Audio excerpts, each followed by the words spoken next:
तुर्कीच्या बाबतीत सरकार इतक्यावरच थांबलेलं नाहीये, तर भारतानं तुर्कीला आणखी एक दणका दिलाय। तुर्कीच्या हातात असलेली विमानतळांची सुरक्षितता ही भारत सरकारनं काढून घेण्याचा निर्णय घेतलाय। तुर्कीच्या कंपनीसोबतचा याविषयीचा करार सरकारनं आता रद्द केलाय। सेलेबी एव्हिएशन कंपनीसोबत हा करार होता, जो आता रद्द होतोय। मुंबई विमानतळावरील 70% ग्राउंड हँडलिंग हे सेलेबी कंपनीद्वारेच केलं जायचं। सेलेबीनं 2008 साली भारतात काम सुरू केलं आणि त्यांच्या सेवांतर्गत प्रवासी हाताळणी, ramp operations, flight operations, cargo आणि पोस्टल सेवा या सेवांचा समावेश आहे। मुंबई, दिल्ली, चेन्नई, बंगळुरू, हैदराबाद, कोच्ची, अहमदाबाद, गोवा आणि कुन्नूर या अशा 9 विमानतळांचं सेलेबीकडे असलेलं कंत्राट सरकारनं आता रद्द केलंय।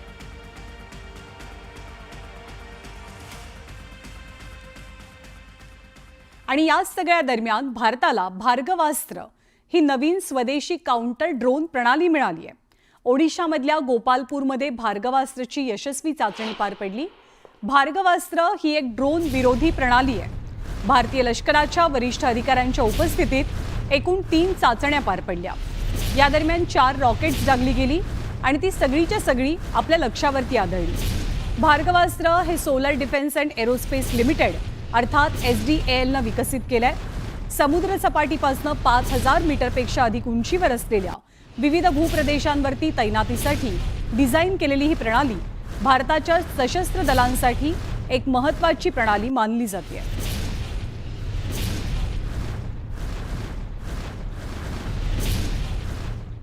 आणि या भार्गवास्त्राला महाभारतातला एक पौराणिक संदर्भ सुद्धा आहे।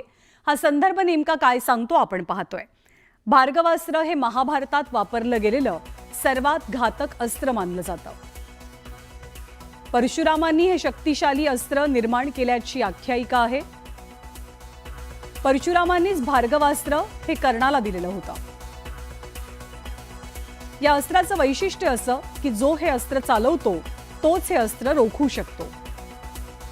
संपूर्ण ग्रह नष्ट करण्याची क्षमता या भार्गवास्त्रामध्ये असल्याचं पौराणिक संदर्भ सांगतात। भारत पाकिस्तानमधल्या सध्याच्या संघर्षाच्या पार्श्वभूमीवर तुर्कस्तानच्या भूमिकेनं देशभरात संतापाची लाट उसळली आहे।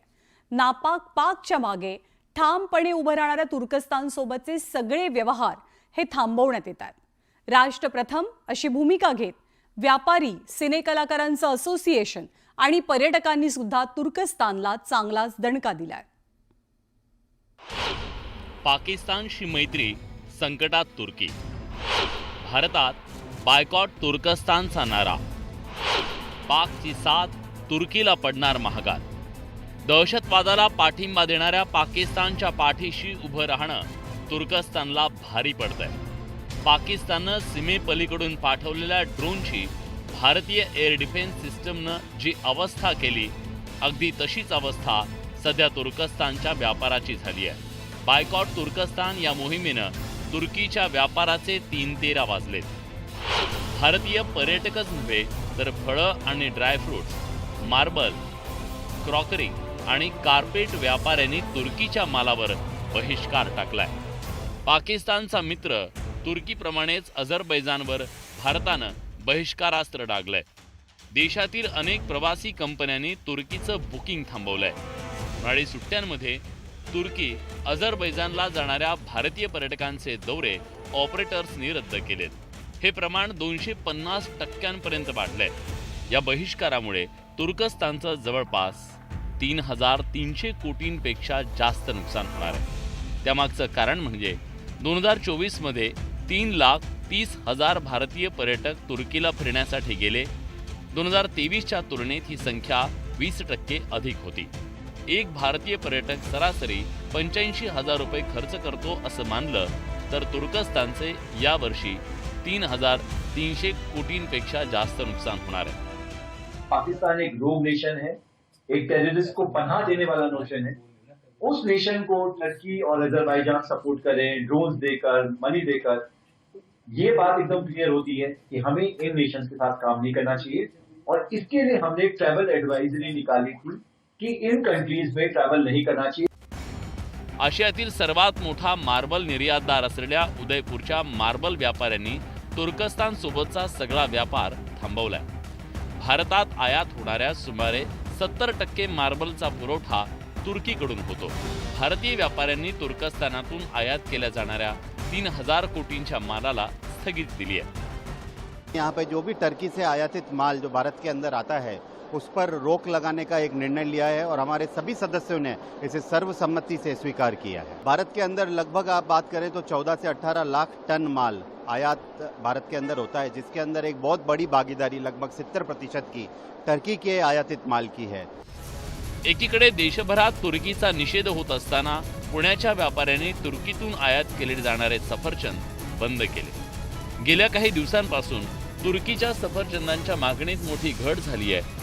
तुर्की सफरचंदांच्या ऐवजी इतर ठिकाणांहून आलेले सफरचंद खरेदी केले जात आहेत. पण या व्यापाऱ्यांना आता थेट पाकिस्तानमधून धमकीचे फोन आल्याचा धक्कादायक प्रकार समोर आला.